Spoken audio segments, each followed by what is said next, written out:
Selamat malam Pak Mendagri, Bapak Muhammad Tito Karnavian. Selamat malam. Selamat malam Mas Iki. Assalamualaikum warahmatullahi wabarakatuh. Terima kasih Pak. Assalamualaikum warahmatullahi wabarakatuh. Tadi kita sudah berdiskusi dengan Pak Dirjen Otda, terutama soal bagaimana para calon kepala daerah kita harapkan menjadi pelopor protokol kesehatan. Dan tadi yang sudah patuh tentu akan kita berikan reward, Pak. Sementara yang belum, maka kita ingatkan terus, terutama dalam masa kampanye ke depan ini 20-25 hari, mudah-mudahan mereka ini benar-benar bisa menjadi tokoh-tokoh perubahan perilaku yang terus mengingatkan masyarakat bahwa menjaga jarak, memakai masker, dan sering mencuci tangan dengan sabun itu adalah instrumen yang sangat ampuh untuk memutus mata rantai penularan COVID-19.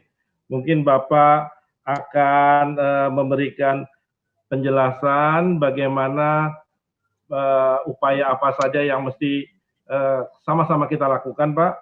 Kami membantu pihak Satgas, tentu membantu pihak Bapak dan membantu pihak KPU dan Bawaslu untuk bagaimana menyadarkan masyarakat, baik itu tim ses ataupun tentu orang dekat calon kepala daerah dalam melaksanakan kampanye nanti ke depan, supaya benar-benar protokol kesehatan itu menjadi pegangan. Karena ini adalah instrumen, sekali lagi instrumen yang ampuh, dan kita mengharapkan dalam setiap kampanye, kalau bisa mungkin 80-90% materinya adalah soal penanganan COVID, terutama 3M, dan hal-hal lain yang menyangkut penanganan baik di bidang ekonomi, politik, budaya, dan lain-lain, sehingga nanti ini semua akan mempercepat kita bisa bangkit kembali bangsa ini. Terima kasih, Pak. Ya, terima kasih. Assalamualaikum warahmatullahi wabarakatuh. Salam warahmatullahi wabarakatuh. Semua, saya pertama-tama memohon maaf kepada Mas Kiki dan rekan-rekan semua karena saya ada kegiatan di Batam tadi bersama Ketua KPK, kemudian Ketua Bawaslu dan juga KPU dalam rangka untuk sosialisasi pemimpin atau kepala daerah yang berintegritas. Kemudian dilanjutkan sorenya acara launching masker sebanyak 5 juta oleh Gubernur. Jadi saya dengan istri selaku ketua tim penggerak PKK pusat melaksanakan launching tersebut karena masker salah satu senjata penting dalam rangka penanganan COVID-19. Sehingga saya mohon maaf, baru saya tiba mungkin di tempat ini, di kediaman dinas ini baru 5 menit. Tapi saya mendengar masih berlanjut. Saya tidak ingin mengecewakan Mas Kiki dan teman-teman, meskipun sudah ada Pak Akmal, Dr. Akmal yang ini, dia juga sangat paham sekali tentang dan salah satu penanggung jawab utama dari sudut pemerintah untuk pilkada ini. Jadi begini Mas Iki, sebetulnya kita ingin membalik mindset yang ada.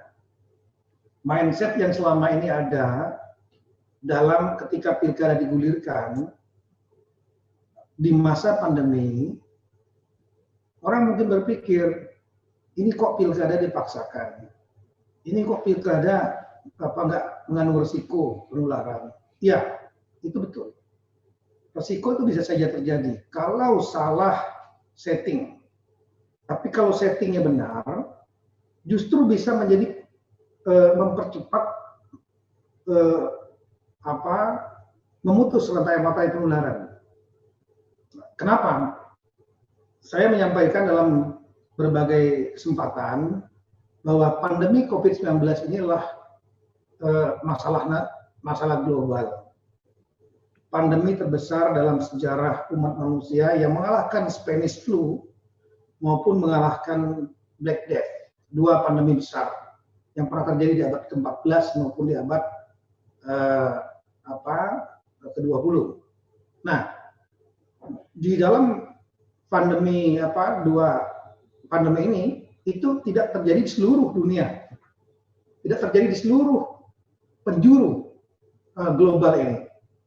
Baru kali ini kita mengalami pandemi global 215-216 negara yang terdampak.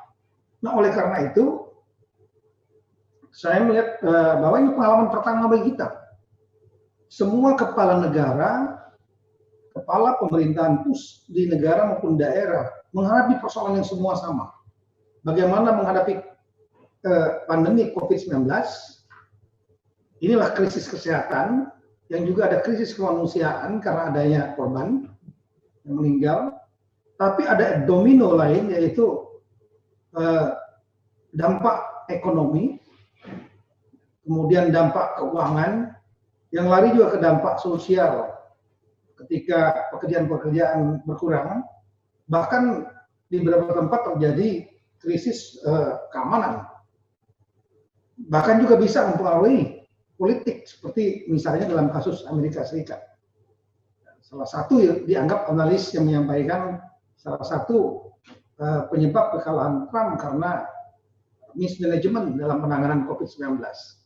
Nah, di sini saya melihat bahwa karena hal baru, pengalaman baru bagi semua kepala negara, kecuali yang mereka hidupnya di atas 100 tahun, pernah mengalami Spanish flu. Tapi saya kira tidak ada kepala negara di atas 100 tahun sekarang. Nah, bagi bangsa Indonesia sendiri adalah pengalaman pertama sejak tahun 45. Kita menghadapi pandemi seluas seluruh provinsi terkena. Sekitar 497 kabupaten kota dari 514 kabupaten kota. Nah, jadi ini persoalan nasional dan persoalan global. Nah, saya melihat bahwa setelah terjadi dan kemudian semua negara bekerja dengan cara masing-masing, rumusan masing-masing, termasuk kita, termasuk daerah-daerah, semua melakukan trial and error eksperimen, mencari formula yang tepat antara menyelamatkan kesehatan dan juga menyelamatkan dimensi yang lain, mengatasi dimensi yang lain, dimensi ekonomi, dimensi kesehatan, saya ulangi, dimensi sosial, bahkan dimensi keamanan politik. Maka saya melihat bahwa ada beberapa faktor. Kita melihat ada negara yang berhasil, katakanlah Tiongkok. Kita dianggap sebagai negara yang cukup berhasil dalam kuadran, dia bisa menangani kesehatan dan juga ekonomi. Balancing-nya bagus, economic growth-nya masih positif, sementara penularannya berhasil mereka contain. Demikian juga Vietnam misalnya. Ada juga negara yang sukses lainnya bisa mencegah, mengkontain, tapi ekonominya juga terdampak. Misalnya katakanlah Singapura. Kemudian New Zealand juga bisa mengkontain. Australia under control, dan kemudian negara lain seperti misalnya negara ada yang negara yang kesulitan menghadapi persoalan, katakanlah India, kemudian bahkan Amerika Serikat, Inggris, Prancis sekarang menghadapi persoalan second wave bersama Jerman lockdown lagi, Spanyol, Italia, dan lain-lain, Brazil, korbannya jauh lebih banyak dari Indonesia, Rusia, korbannya lebih banyak Indonesia. Kita menganalisis, ini kenapa yang lain ada yang berhasil, kenapa ada yang setengah berhasil, kenapa ada yang tidak berhasil. Saya melihat bahwa masalahnya sangat tergantung dari beberapa variabel, faktor-faktor. Di antaranya faktor demografi, tentu saja. Negara yang besar populasinya, tentu persoalannya akan lebih kompleks dibanding dengan negara yang populasinya kecil seperti Singapura. atau New Zealand, 3 juta penduduk. Tapi negara besar seperti Amerika, India, Indonesia, kemudian Rusia, Brazil, menghadapi persoalan yang tidak ringan. Nah, kemudian yang kedua adalah faktor geografi. Negara-negara yang memiliki national boundary, batas nasional alam, katakanlah negara pulau, mereka lebih mudah untuk mengkonten dari mobilitas interaksi dari pendatang dari luar, overseas. Bisa menerapkan pembatasan dengan lebih efektif. Tapi Jakarta misalnya sulit untuk melakukan penutupan karantina wilayah, lockdown katakanlah. Kenapa? Karena ada satellite city, Depok, Tangerang, Bekasi yang menjadi satu, tidak ada natural boundary, tidak ada batas alam, tapi adanya batas administrasi saja di dalam peta. Nah, ini tentu tidak gampang. Surabaya juga tidak gampang, Bandung tidak gampang, Makassar tidak gampang. Nah, tapi ada satu menurut pendapat saya menarik dalam konteks kenapa peran kepala daerah ini penting, yaitu kita melihat ada negara-negara sistem politik juga menentukan efektivitas penanganan pandemi. Sistem politik tanpa bermaksud saya mengatakan sistem politik itu baik, belum tentu. Dalam konteks penanganan kemasalah nasional seperti pandemi, ya kita melihat ada baiknya, tapi tidak berarti dia baik untuk semua yang lain. Misalnya sistem politik otokrasi yang ditangani satu orang, kekuasaan tunggal di tangan orang seperti kerajaan atau katakanlah kesultanan Brunei misalnya. Mereka dapat membuat kebijakan yang diikuti oleh warganya. Pakai masker, ya semua pakai masker. Nggak pakai masker, mereka akan melakukan tindakan.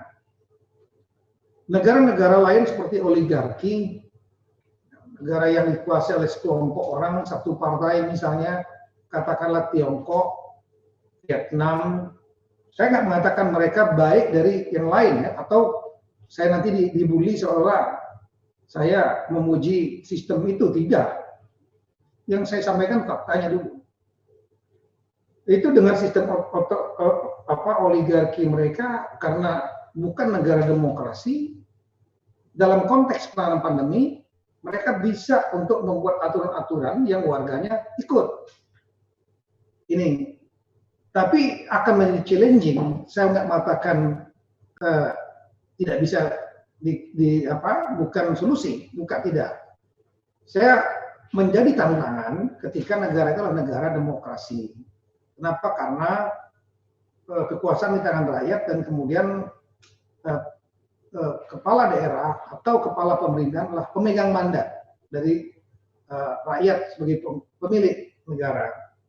Nah, kita melihat bahwa di negara-negara demokrasi ada challenging. Kalau negara demokrasi itu dipenuhi atau majoritinya adalah middle class, mereka yang terdidik, kemudian secara ekonomi baik gitu, middle class yang besar, dan juga law abiding citizens, masyarakat yang taat kepada hukum karena middle class-nya dan kulturnya memang demikian, taat, maka kebijakan dari pemerintah untuk membuat konsep dan mengeksekusinya itu diikuti oleh masyarakat. Katakanlah seperti Korea Selatan, Jepang, Taiwan, New Zealand, Australia, negara-negara demokrasi dengan kelas menengah besar dan masyarakatnya law abiding, taat kepada hukum. Tapi akan menjadi more challenging, lebih menantang jika negara demokrasi tapi lebih banyak majoritinya adalah low class. Kenapa? Lowly educated, kemudian mereka juga low in terms of prosperity, welfare. Nah, begitu diminta untuk pakai masker, mereka bilang, masker buat apa? Ini untuk COVID, penanganan COVID saja dianggap hoax. dianggap itu konspirasi. Mereka tidak memiliki akses dan kemampuan, ada akses belum tentu punya kemampuan untuk melakukan cek yang sebetulnya melalui open source, Google dan lain-lain mudah untuk dilakukan. Nah, kemudian yang ada juga yang memang karena masalah ekonomi menjadi susah karena untuk beli masker, beli hand sanitizer dan lain-lain mereka tidak cukup. Hari-hari saja untuk cari makan, untuk makan saja susah. Nah, oleh karena itu ini menjadi lebih menantang. Dan saya mengatakan the most challenging itulah ketika negaranya demokrasi dan kemudian majority adalah low class plus ada sistem desentralisasi. Nah, dengan adanya sistem desentralisasi terjadi pembagian kekuasaan pusat dan daerah. Di Indonesia, Amerika, India, Brazil menggunakan sistem demokrasi dengan desentralisasi, di mana terdapat otonomi daerah.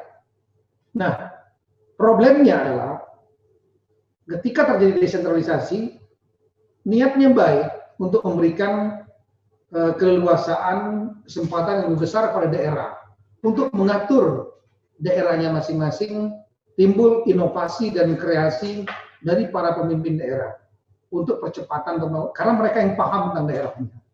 Tapi menghadapi persoalan nasional, katakanlah seperti pandemi, perlu keserempakan yang paralel kebijakan pusat dan daerah. Kalau tidak paralel, maka menjadi tidak efektif. Ibarat lokomotif, ini kalau Pak Doni Monardo mengatakan ibarat kereta api, maka gerbongnya adalah pemerintah pusat, saya ulangi, lokomotifnya pemerintah pusat, gerbongnya adalah daerah. Nah, jadi kalau mobil, pemerintah pusat itu ngegasnya full, itu baru 50% kecepatan. Sementara 50% lagi ditentukan 548 daerah tingkat 1 dan 2. Nah, kita melihat bahwa di Indonesia, bahkan pemerintah daerah ada 2 tier, provinsi, kabupaten, kota. Betul bahwa gubernur adalah kepala daerah yang dipilih rakyat, dan juga sekaligus wakil pemerintah pusat di daerah. Tapi dalam praktek, belum tentu terjadi koordinasi yang baik antara hubungan yang baik antara gubernur dengan bupati atau wali kota. Bisa saja berbeda pendapat, itu sering. Saya nggak mau sebutkan lah, semua udah tahu di Google aja banyak contohnya. Demikian juga pemerintah tingkat 1 dengan pusat bisa saja berbeda. Itu tantangan. Ini membuat keserempakan itu, kekompakan kebijakan dalam menangani satu persoalan nasional seperti pandemi, ini menjadi sesuatu yang tidak mudah. Nah, saya melihat bahwa untuk bisa membuat daerah betul-betul menjadi all out menangani pandemi ini, saya jujur sudah turun hampir ke 25 provinsi saya kira. Selama hampir 3 bulan, 4 bulan ini, kumpul, bertemu, saya bisa melihat ada 4 kuadran. Ada 4 kuadran bagaimana pemerintah daerah merespon pandemi. Kuadran pertama adalah ada kepala daerah yang memiliki kemauan untuk menyelesaikan serius sungguh-sungguh pandemi di wilayahnya.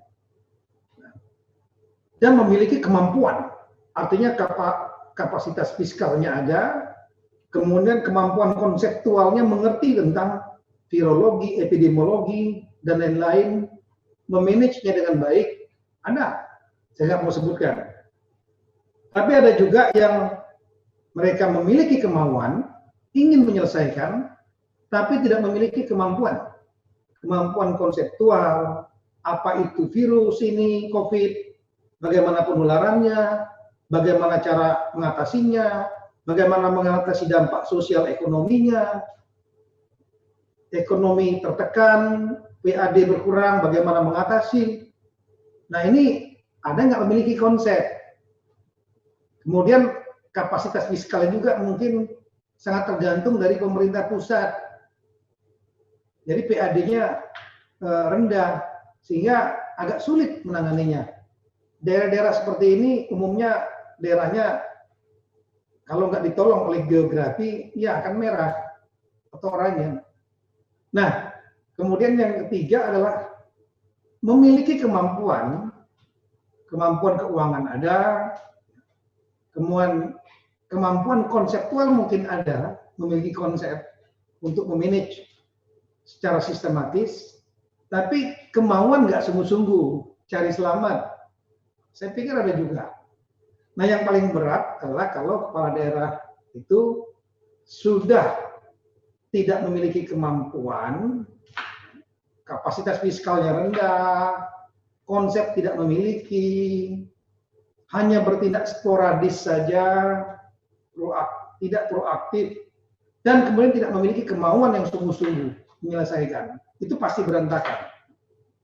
Nah, oleh karena itu, kita harus membuat para kepala daerah itu masuk dalam kuadran 1, yaitu mereka harus mau untuk menyelesaikan dan mereka harus memiliki kemampuan konseptual dan didukung dengan anggaran dari pusat agar paralel. Kapan timingnya? Timingnya menurut saya hanya 1, pada waktu pilkada. Kenapa? Karena pilkada ini bagi kepala daerah ini hidup mati bagi mereka. Bagi petahana ingin mempertahankan kekuasaannya yang running lagi. Kalau dia tidak running lagi, dia pasti punya jagoannya. Kenapa? Untuk mempertahankan legacy dia, kebijakan-kebijakan dia bisa dilanjutkan. Kemudian yang kedua, bagi yang ingin bertanding, challenge, ya, kontendernya, menantang, ya jelas dia ingin berkuasa juga. Nah, pilkada adalah salah satu momentum demokrasi langsung dalam sistem kita, yaitu sistem di mana rakyat hadir untuk menentukan pilihannya. Jadi suara rakyat ya itu sangat menentukan. Di saat pilkada lah para kepala daerah atau calon kepala daerah begging, dia begging, meminta kepada rakyatnya untuk memberikan hak pilihnya, memilih dia. Ini saatnya rakyat untuk berbargaining kepada mereka. Bukan berbargaining dalam arti transaksi keuangan atau apa. Berbargaining, Anda harus menyelesaikan persoalan yang ada di tempat ini. Yang saya terdampak, kita semua terdampak. Masalah pandemi COVID-19. Nah, untuk itulah dengan konsep seperti itu, mindset kita dibalik. Yang tadinya berpikir bahwa pelaksanaan pilkada itu adalah agenda politik pemerintahan rutin yang harus dikerjakan dan protokol COVID kesehatan hanya sebagai pengawal untuk menjaga supaya tidak menjadi media penularan. Ini dibalik. Konsepnya adalah momentum pilkada jadikan kesempatan emas yang nggak boleh dilewatkan dalam rangka untuk memacu mesin pemerintah daerah agar mereka bisa paralel dengan mesin pemerintah pusat dan maksimal dalam rangka untuk menangani mau dan sungguh-sungguh serta berpikir membuat konsep untuk menangani pandemi COVID di wilayah masing-masing. Sumbangsi dari para kepala daerah untuk bisa menyelesaikan menekan penularan COVID wilayah daerah masing-masing, ditambah lagi dengan dampak sosial ekonominya, itu secara akumulatif akan menjadi kontribusi yang sangat luar biasa dalam rangka penyelesaian masalah nasional yang tidak hanya mengandalkan pemerintah pusat. Nah, oleh karena itulah itu pada sisi tataran ide atau ideologis cara berpikir. Nah, kemudian pada tataran strategi kita turunkan ide untuk memanfaatkan momentum pilkada ini menjadi momentum emas untuk memacu pemerintah daerah yang 270, berarti ini lebih dari hampir separuh dari 548 daerah ini, supaya mereka serius. Nah, untuk itu pada tataran strategis caranya materi pada saat mereka nanti berdebat, giring mereka ke materi utama. Materi utamanya adalah tentang peran kepala daerah dalam rangka penanganan COVID-19 dan dampak sosial ekonominya. Kenapa? Karena satu, inilah persoalan yang real, nyata. Yang nyata dihadapi oleh rakyat saat ini. Kita belum tahu kapan ini akan selesai. Para kepala daerah calon kepala daerah yang akan menang dilantik, itu dilantik pada bulan Februari dan bulan Juni. Mereka nanti kalau masih undang-undang pemilu belum berubah, mereka selesai 2014. Saya ulangi, 2024. Jadi lebih kurang hanya 4 tahun. Kita belum tahu COVID ini kapan selesai. Ingat Spanish flu itu selesainya 3 tahun, baru mulai berkurang. Ini katakanlah kita berharap mudah-mudahan 2021 selesai, atau 2022 paling lambat. Artinya separuh dari masa jabatannya ini akan berhadapan dengan isu ini. Joe Biden saja, saya ngikutin Mas Kiki, pidatonya beliau 15 menit, lebih kurang 2 hari yang lalu atau 3 hari yang lalu, pidato pertama beliau menyampaikan ketika saat saya nanti dilantik tanggal 20 Januari, itu akan menghadapi persoalan yang berat. Karena itu di puncak musim dingin, COVID, saya mendapatkan legacy COVID yang belum tertangani yang baik, saya akan, prioritas pertama saya adalah mengendalikan COVID-19, coronavirus. Karena tanpa saya bisa kendalikan, maka program-program lain saya tidak bisa eksekusi. Itu yang disampaikan oleh beliau. Mungkin kalau nanti saya habis ini saya share linknya kepada Mas Kiki. Jadi inilah real masalah yang akan dihadapi oleh para kepala daerah. Dan ini isu yang luas, sangat luas sekali. Bukan hanya menangani bagaimana membendung dan mengendalikan COVID-19 di daerahnya masing-masing, tapi dampak sosial ekonomi itu luas sekali.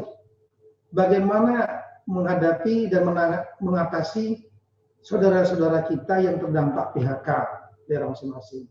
Bagaimana restoran-restoran yang kesulitan, bagaimana kemudian mungkin hotel-hotel dan turisme yang juga bleeding.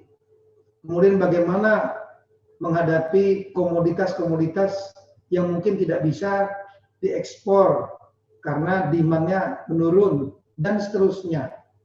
Ini banyak persoalan ekonomi, belum lagi masalah keuangan daerah, transfer pusat berkurang, PAD kemudian menjadi tertekan. Bagaimana untuk mengatasi itu supaya PAD-nya tetap bisa naik, mencari peluang-peluang di daerah masing-masing. Jadi dengan mereka berpikir itu, debatnya digiring ke arah COVID-19 dan dampak sosial ekonominya, itu sebenarnya luas sekali isu itu. Bukan hanya nangani COVID, bukan. Dampak sosial ekonomi itu pasti berkembang ke masalah pembangunan nantinya. Nah, dengan demikian, mereka nanti harus berpikir, harus belajar apa itu COVID-19, bagaimana virus ini berkembang, bagaimana cara mengatasinya dalam praktek di lapangan, karena memerlukan kebijakan publik penanganan ini. Nah, mereka harus memiliki konsep untuk itu, bukan hanya sporadis. Kemudian, apalagi kalau hanya isunya yang masih awang-awang, kami akan berjanji mensejahterakan rakyat, bla bla bla bla. Ini yang real depan mata. Nah, kemudian dengan kita giring materi debatnya itu, otomatis akan mempengaruhi pola tindak mereka dalam berkampanye, pola tindak mereka dalam berperilaku sehari-hari. Kenapa?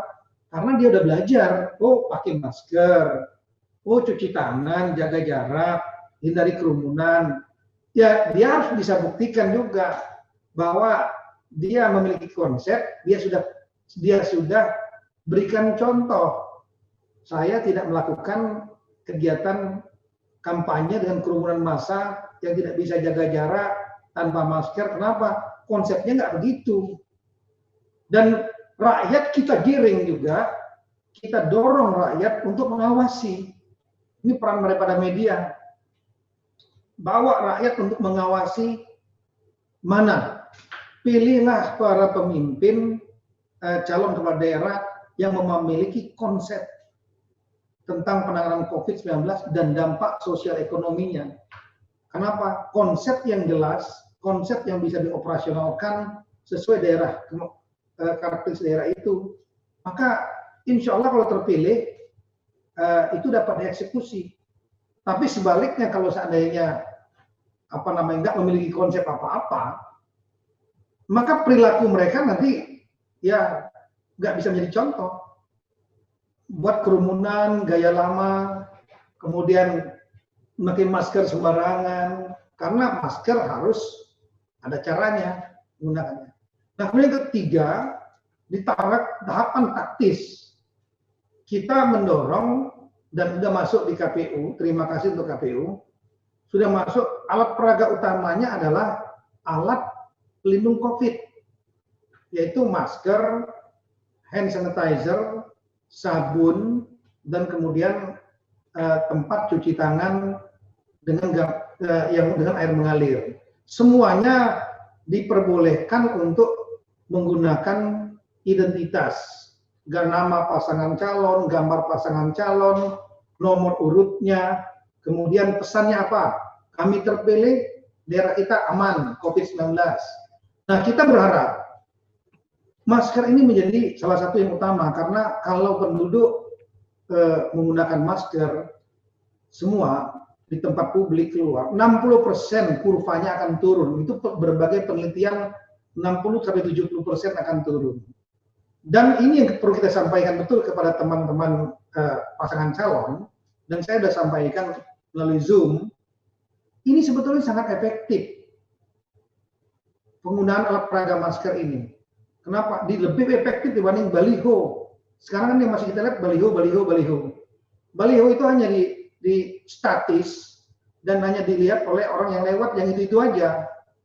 Sementara masker ini kalau dibagikan misalnya 50.000, maka setiap daerah sudah memiliki perda atau perkada wajib masker. Nah, masker ini kalau dibagikan 50.000, ini mereka mobile dan letaknya itu di wajah. Kalau dulu kan kaos itu letaknya tidak di badan. Orang bisa melihat badan, bisa juga tidak. Tapi kalau bertemu dengan orang lain, itu hampir bisa dipastikan saat berkomunikasi, dia pasti lihat wajah. Dan di wajah itu ada masker. Setelah itu ada gambar pasangan calon, ada namanya. Nah, ini bisa menjadi sebetulnya agen promosi tanpa disadari. Dan agen promosinya bergerak-gerak. Dia masuk ke rumah-rumah, masuk ke gang, masuk ke pasar, masuk ke terminal, supermarket, masuk ke tempat ibadah, dan lain-lain. Makin banyak 50.000 agen yang menjadi agen promosi. Sehingga tim kampanye, tim sukses, ini dibalik juga cara mereka beroperasi. Kalau dulu sebelum ada COVID, tim sukses ini tugasnya mereka ngumpulin orang. Datang ke lapangan, kemudian buat panggung, musik-musik, kemudian setelah itu pidato, dan kemudian simulasi nyoblos. Itu. Sekarang tidak. Saya mengimbau kepada paslon, tim suksesnya ini yang banyak dibelah menjadi tim-tim kecil. Mereka bergerak dalam kelompok kecil ke kelompok-kelompok masyarakat, membagikan alat peraga ini. Hand sanitizer, saya membayangkan di depan-depan gang, di depan di tempat publik seperti terminal, bandara, itu ada tempat cuci tangan dengan gambar pasangan calon. Sehingga pilkada ini akan mendapatkan apresiasi publik. Jadi ada dua keuntungan sama-sama yang menguntungkan. Bagi pasangan calon, itu mereka bisa menaikkan popularitas dan elektabilitasnya, dan dalam konteks penanganan pandemi terjadi gerakan masif untuk memutus mata rantai penularan karena masyarakat pakai masker, masyarakat cuci tangan, masyarakat jaga jarak, kerumunan dilarang, dan ini sudah masuk dalam peraturan KPU. Kita sampai saat ini, alhamdulillah sudah hari ke-46 kampanye, kita tidak melihat ada kerumunan dalam jumlah ribuan begitu, yang seperti pada waktu pendaftaran dulu. Tidak. Ada beberapa yang di atas 50, ya, di atas 50. Dalam catatan kami dan catatan Bawaslu hampir sama, lebih kurang hampir 2,9% dari kegiatan tatap muka dengan maksimal 50% jaga jarak dan protokol masker dan lain-lain. Jadi 2,9% terjadinya pelanggaran. Dan kemudian itu pun langsung ditindak dengan teguran, kemudian dibubarkan dan lain-lain. Nah, kita berharap dalam sisa waktu 25 hari lagi ini upaya kita untuk mendorong, ini debat sudah mulai, ini kegiatan debat sudah mulai, debat ini kita dorong betul.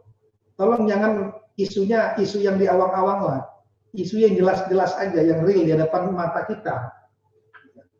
Ini yang disampaikan Biden itu, tugas utama tantangan pertamanya adalah mengendalikan COVID. Sama, kepala daerah nanti akan tugas pertamanya mengendalikan COVID di daerah masing-masing. Setelah itu menyelesaikan dampak sosial ekonominya. Itu real nanti mereka. Nah, kemudian kita dorong rame-rame agar debatnya ke isu itu yang utama. Meskipun nanti ya ada boleh saja yang lain ada tambahan isu lain.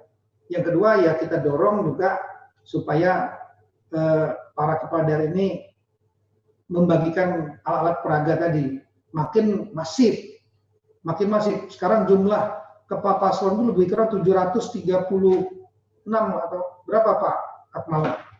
730-an itu salah, ingat saya. Jumlah paslon yang ada 736, ya 736 paslon. 738. Ya 736 Pak ya. Ya. Nah, kalau 736 ini bisa bagikan 50.000 aja berarti 35 juta lebih. Itu masker yang dibagikan. Belum lagi hand sanitizer ya dengan stiker, sabun, karena sabun juga alat untuk yang bisa mematikan virus COVID, karena virus ini virus yang berselaput lemak. Apapun juga yang menghancurkan lemak, dia akan mati. Kemudian tadi tempat cuci tangan kita belum masif tempat cuci tangan yang air mengalir dengan gambar pasangan calon. Nah, ini mohon kita sama-sama kita kawal, dan setelah itu mungkin kira-kira 3 minggu sebelum hari pencoblosan, narasi kita udah mulai agak sedikit digeser sambil tetap menekan kerumunan tidak boleh terjadi. Kita geser sudah mulai ke isu partisipasi pemilih. Jangan sampai masyarakat takutan hingga akhirnya yang ke TPS partisipasinya rendah. Kenapa? Ada dua ruginya. Rugi yang pertama adalah kalau partisipasi rendah, legitimasi dari paslon yang terpilih itu akan rendah karena masyarakat nggak banyak memilih dia. Yang kedua adalah masyarakat nanti kesian salah pilih mungkin. Yang dipilih orang yang nggak punya konsep, nggak ngerti tentang penanganan COVID dan lain-lain, tapi menang hanya berdasarkan orang yang datang jumlahnya minimal. Nah, kita ingin agar masyarakat bangkit inilah it is time for the people, ya, to elect their leaders directly. Jadi inilah waktu bagi mereka, momentum untuk memilih pemimpin yang bisa menentukan 5 tahun ke depan untuk di daerahnya masing-masing. Dan kita harapkan bisa mengatasi persoalan COVID-19 dan dampak sosial ekonominya. Kalau semua terpilih adalah pemimpin yang memiliki konsep, memiliki kemampuan dan keseriusan untuk menangani 270 daerah ini, maka sisa daerah lain terpancing mereka. Karena apa? Terjadi penurunan. Zonanya menjadi zona yang lebih baik. Daerah lain akan terpancing karena masyarakatnya akan menekan juga pemimpinnya. Kenapa itu bisa, yang ini nggak bisa? Belajar. Nah, otomatis akan terjadi gerakan masif tingkat nasional dari daerah.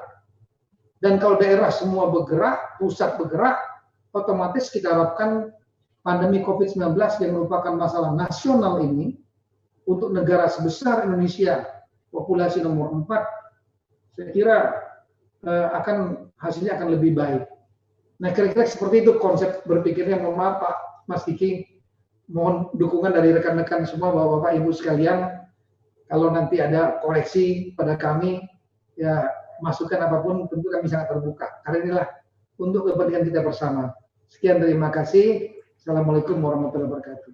Terima kasih Pak Mendagri, penjelasannya dan paparannya mencerahkan kita semua.